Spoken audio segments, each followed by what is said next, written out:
Bismillahirrahmanirrahim. Assalamualaikum warahmatullahi wabarakatuh. Selamat berjumpa kembali bersama Bapak dalam mata pelajaran matematika. Di pembahasan kelas 7 kali ini, Bapak akan membahas tentang materi aritmatika sosial. Tetapi sebelum kita memulai pembelajaran, marilah kita bersama-sama mengucapkan basmalah. Bismillahirrahmanirrahim. Mudah-mudahan pembelajaran yang akan kita simak hari ini dapat kita ambil manfaatnya. Baik, yang pertama yaitu tentang aritmatika sosial. Dalam kehidupan sehari-hari, aritmatika sosial itu sering kita temui kegiatannya dalam kehidupan bermasyarakat. Salah satunya yang sering kita temui yaitu tentang transaksi jual beli, baik yang sifatnya secara langsung ataupun secara tidak langsung. Secara langsung, contohnya kita dapat melihat transaksi jual beli di pasar, di supermarket, atau di hipermarket. Dan yang secara tidak langsung, yang sekarang kita sedang zaman mobile handphone, itu dagang bisa dibeli dari online shop. Ya, aritmatika sosial adalah bidang atau cabang ilmu matematika yang mempelajari tentang matematika pada kehidupan sosial, misalnya di bidang ekonomi, di bidang geografi, dan di bidang sosiologi. Kita dapat lihat di sini beberapa contoh dokumentasi kegiatan transaksi jual beli atau kegiatan aritmatika sosial yang sering kita temui. Ini ada beberapa contoh. Ada contoh transaksi jual beli di pasar nelayan, di pasar umum. Ya, ini kita lihat beberapa jual beli. Di pertemuan kali ini ada beberapa contoh soal yang berkaitan dengan aritmatika sosial. Bapak beri ilustrasinya yang berkaitan dengan aritmatika sosial. Contoh, seorang pemilik toko menjual satu kotak karet penghapus dengan harga Rp8.400. Ternyata dalam satu kotak terdapat 12 buah karet penghapus. Seseorang membeli sebuah karet penghapus dan pemilik toko menjualnya dengan harga Rp700. Dalam hal ini, satu kotak karet penghapus itu tadi dihargai dengan Rp8.400, disebut sebagai nilai keseluruhan, sedangkan harga satu buah karet penghapus dengan harga Rp700 itu disebut sebagai nilai per unit, ya. Oke. Nilai keseluruhan itu bisa didefinisikan sebagai banyaknya nilai unit atau banyaknya unit dikali dengan nilai per unit. Atau bisa juga nilai per unit itu didefinisikan sebagai nilai keseluruhan dibagi banyaknya unit. Ya, nilai keseluruhan dibagi banyak unit. Itu disebut sebagai nilai per unit. Berikutnya, ini ada contoh soal.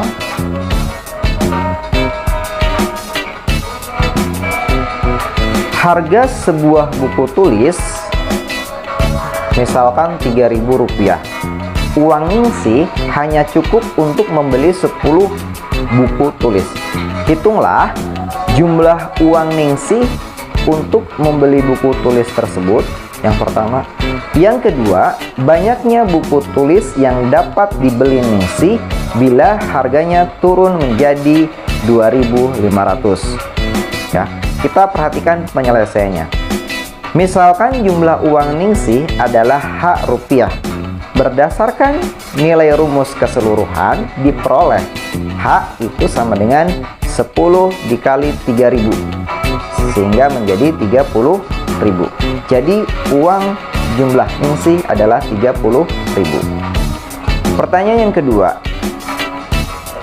banyaknya buku tulis yang dapat dibeli ningsih bila harganya turun menjadi 2.500. Jadi, jika harga buku tulis turun menjadi 2.500, maka banyaknya buku tulis yang dapat dibeli ningsih adalah sebagai berikut.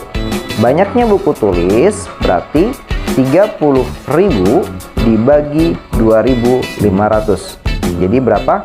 Hasilnya ialah 12 buku tulis. Ya. Tadi sebelumnya kita sudah memahami tentang apa itu nilai keseluruhan dan apa itu nilai per unit. Nah, ini contoh soal yang bisa kalian simak. Berikutnya ada istilah lagi dalam aritmatika sosial, itu berkaitan dengan harga jual, harga beli, laba atau untung, dan rugi. Harga jual, harga barang yang ditetapkan oleh pedagang kepada pembeli. Harga beli, harga barang dari pabrik, grosir atau tempat lainnya.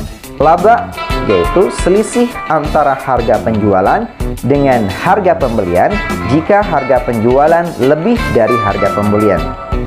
Rugi, selisih antara harga penjualan dengan harga pembelian jika harga penjualan kurang dari harga pembelian. Istilah-istilah dalam aritmatika sosial yang perlu kalian ketahui, ya, ada harga pembelian, biasa disingkat dengan HB, harga penjualan atau HJ, ada untung atau U, ada rugi atau R. Dikatakan untung jika harga jual itu lebih besar dari harga beli, dan dikatakan rugi jika harga beli lebih besar dari harga jual. Ini rumusnya. Untung itu sama dengan harga jual dikurangi harga beli. Ya, itu mencari untung.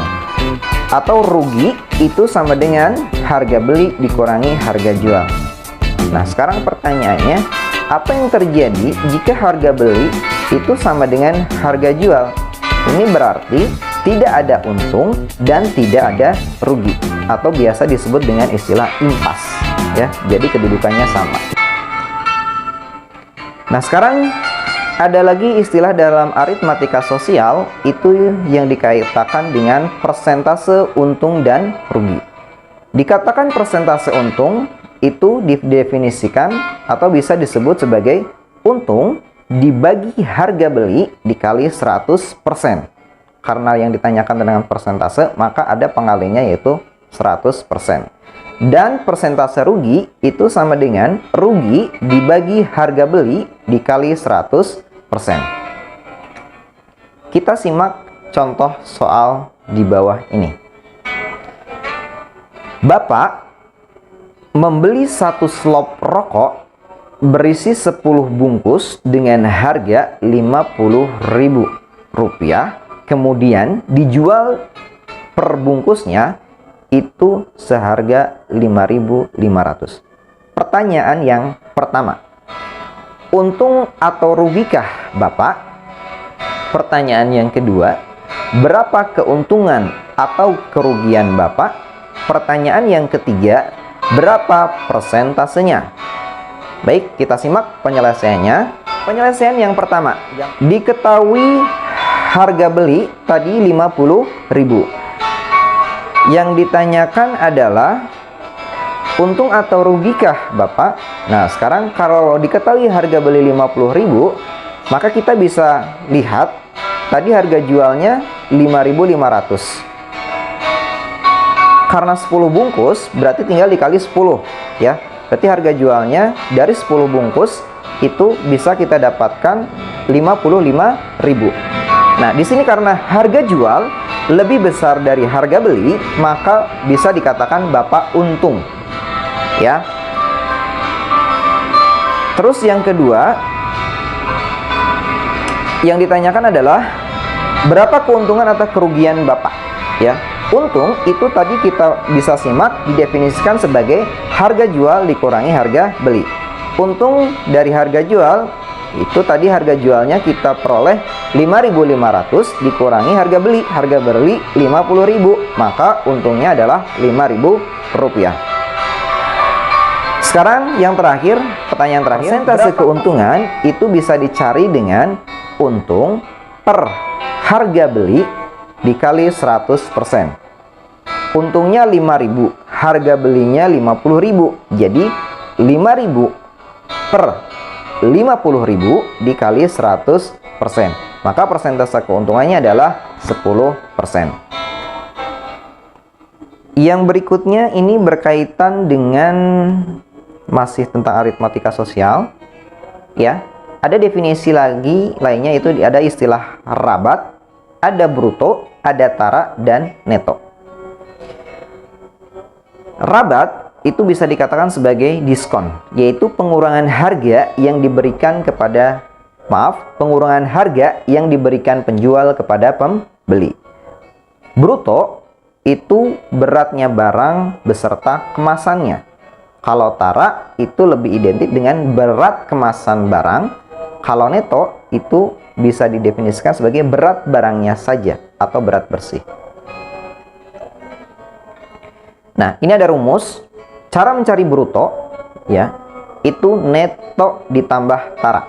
Cara mencari neto itu sama dengan bruto dikurangi tara. Dan yang terakhir, cara mencari tara itu sama dengan bruto dikurangi neto. Tara dapat pula dinyatakan dalam bentuk persentase terhadap bruto, yaitu persentase tara sama dengan tara per bruto dikali 100%. Contoh soal tentang rabat, ya. Harga sepotong baju di pasar kota adalah 65.000. Berapa yang harus dibayar oleh pembeli apabila penjual memberikan diskon 10%? Kita lihat penyelesaiannya. Harga baju 65.000. Diskon 10%. Besar diskon bisa kita lihat yaitu 10% dikali 65.000. Jadi sama dengan 6.500. Pembeli harus membayar harga semulanya 65.000, besar diskon tadi 6.500. Berarti 65.000 dikurangi 6.500 itu sebesar 58.500 rupiah tentang diskon. Ya, sekarang contoh soal tentang tara. Ali mempunyai sekaleng obat serangga. Pada kaleng tersebut tertera neto 640 gram. Setelah obat serangga tersebut habis, Ali menimbang berat kalengnya. Ternyata berat kaleng obat serangga tersebut adalah 160 gram. Pertanyaannya, tentukan persentase tara obat serangga tersebut. Diketahui neto, tadi penyelesaiannya ya, Bapak ulangi. Diketahui neto 640 gram. Oleh karena berat kaleng tadi 160 gram, maka tara obat serangga tersebut adalah 160 gram. Berat kalengnya saja. Bruto itu sama dengan tara ditambah neto. Taranya 160 gram, netonya berat bersihnya 640. Jadi bisa ketemu tuh berat keseluruhan 800 gram.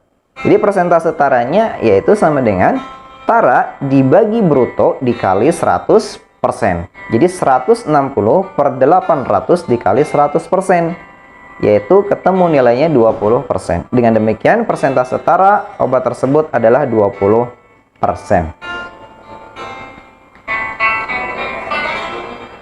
Sekarang aritmatika sosial dalam sisi atau konteks lainnya. Ya. Ini dalam dunia perbankan ada istilah bunga dan ada istilah pajak. Bunga ada dua, ada bunga tunggal, ada bunga majemuk. Bunga tunggal ialah bunga yang dihitung hanya berdasarkan besarnya modal saja. Bunga majemuk adalah bunga yang dihitung berdasarkan besarnya modal dan bunga. Pajak, yaitu potongan wajib yang dikenakan kepada masyarakat oleh negara. Rumus mencari bunga, ya, yaitu bunga sama dengan suku bunga dikali modal awal dikali dengan T atau waktu. Bisa didefinisikan atau disingkat dalam bentuk notasi hurufnya. Bunga itu sama dengan P kali MO atau M saja, bisa dikali dengan T dalam waktu 1 tahun. Contoh,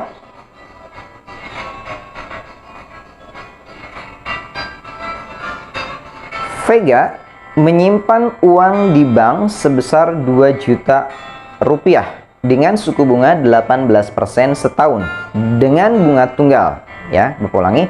Vega menyimpan uang di bank sebesar 2 juta rupiah dengan suku bunga 18% setahun dengan bunga tunggal. Tentukan, pertanyaan pertama, besarnya bunga pada akhir bunga pertama. Jika besar bunga adalah 180.000, berapa lamakah ia menabung? Nah, ini yang lebih ke waktu ya, pertanyaan keduanya. Tadi modal awal, kita selesaikan dari pertanyaan pertama dulu. Modal awalnya adalah 2 juta. Ya, persentasenya itu 8, atau maaf, suku bunganya itu 18%. Waktunya 1 bulan. Ya, besarnya bunga pada akhir bunga pertama. Jadi tinggal dimasukkan saja, mencari bunga sama dengan P kali MO kali T. Jadi 18/100 karena 18%, ya. Itu suku bunganya. Dikali modal awalnya tadi 2 juta. Dikali waktunya, karena 1 bulan, jadi hitungannya per tahun ya, 1/12. Jadi hasilnya adalah 30.000 rupiah. Jawaban yang pertama, bunganya itu adalah 30.000 rupiah dalam akhir bunga pertama. Yang kedua, modal awal 2 juta, terus suku bunga 18%, bunganya 180.000. Itu dalam waktu berapa? Nah, ini pertanyaannya, jika besar bunga 180.000, berapa lamakah menabung? Itu kan, ini diketahui misalkan bunganya 180.000. Waktu itu bisa dicari dengan bunga dibagi suku bunga dikali modal awal. Bunganya 180.000, suku bunganya 18%, berarti 18/100 dikali modal awal 2 juta. Ya, jadi 6/12. Jadi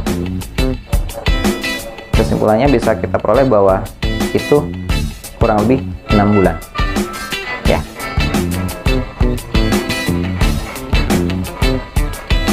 Nah, sekarang untuk tugas di rumah, kalian bisa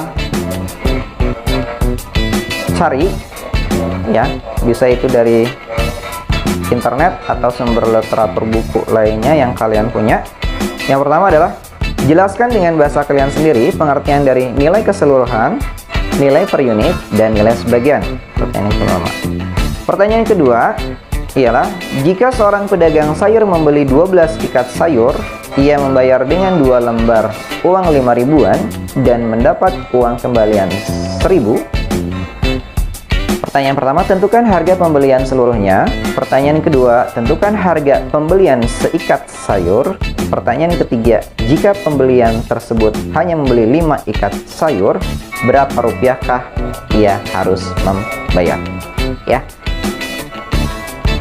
Sekian dulu pemaparan tentang matematika yang berkaitan dengan materi aritmatika sosial. Mudah-mudahan